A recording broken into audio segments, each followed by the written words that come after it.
स्वागत है आपका पीएलए न्यूज में और आपके साथ मैं हूं शादाब काज़मी।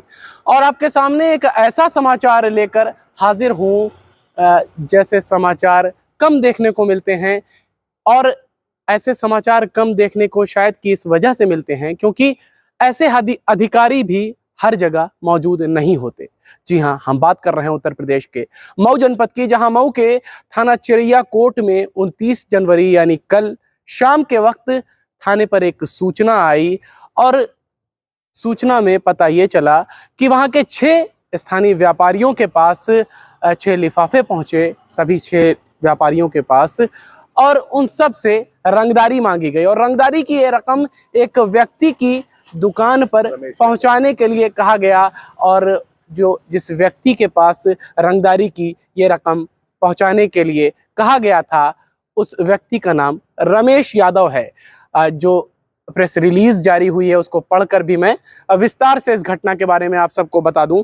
ये कल की घटना है जहां चिरैया कोट क्षेत्र अंतर्गत वादी पन्ना लाल गुप्ता निवासी खरिहानी रोड चिरैया कोट द्वारा सूचना दी गई थी थाने पे कि 6 लिफाफे में 6 व्यवसायियों के नाम से रंगदारी मांगी गई है तथा रंगदारी की रकम यदुवंशी ढाबे के बगल रमेश यादव निवासी मनाजीत थाना चिरैया कोट की दुकान पर पहुंचाने की बात की गई थी, जिस पर गहन जांच की गई तो ज्ञात हुआ कि पूर्व में उक्त रमेश यादव के भाई को उसी के गांव के रहने वाले चंद्रमा यादव, अजय यादव, विजय यादव व संजय यादव द्वारा मारपीट की गई थी उनके साथ,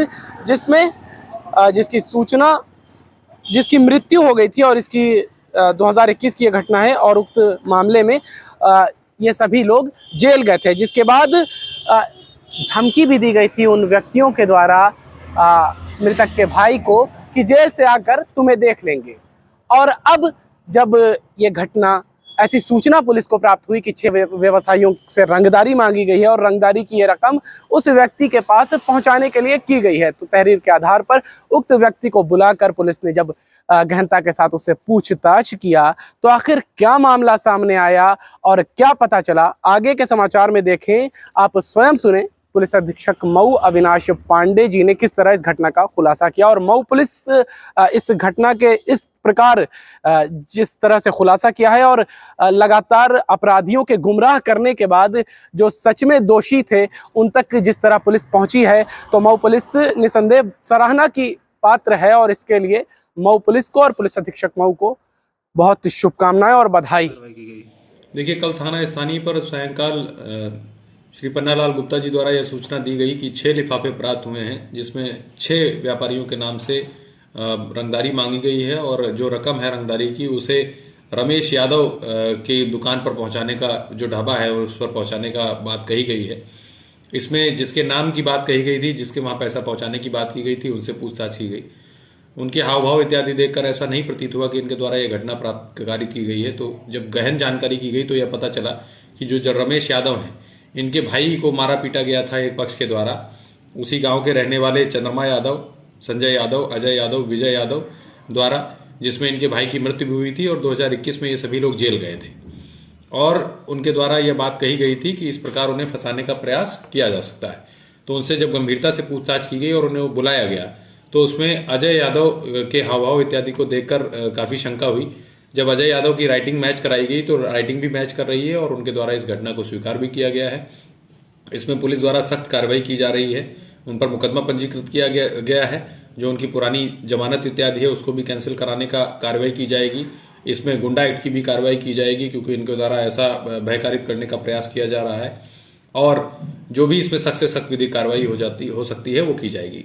मूलतः यह मामला रंगदारी मामले का नहीं बल्कि अपने पुराने मुकदमे की रंजिश को लेकर किया गया, जो बदले की भावना से किया गया कार्य है वह है। धन्यवाद। मैं विनोद कुमार पांडे, पूर्व अध्यक्ष civil court central bar association Mau और बार काउंसिल उत्तर प्रदेश के सदस्य पद का मैं उम्मीदवार हूं। मैं जहां तक देख रहा हूं कि अब तक यही होता था, जनरली पिछले दिनों देखा गया कि जिसका नाम FIR में दर्ज हो गया या तहरीर में आ गया, जनरली पुलिस उसी ढर्रे पर अपना जाके चार्जशीट फाइल कर देती थी। लेकिन जब से हमारे पांडे जी SP होकर के मऊ में आए हैं, अविनाश पांडे साहब, तब से मैं पुलिस की कार्य प्रणाली में काफी बदलाव देख रहा हूँ।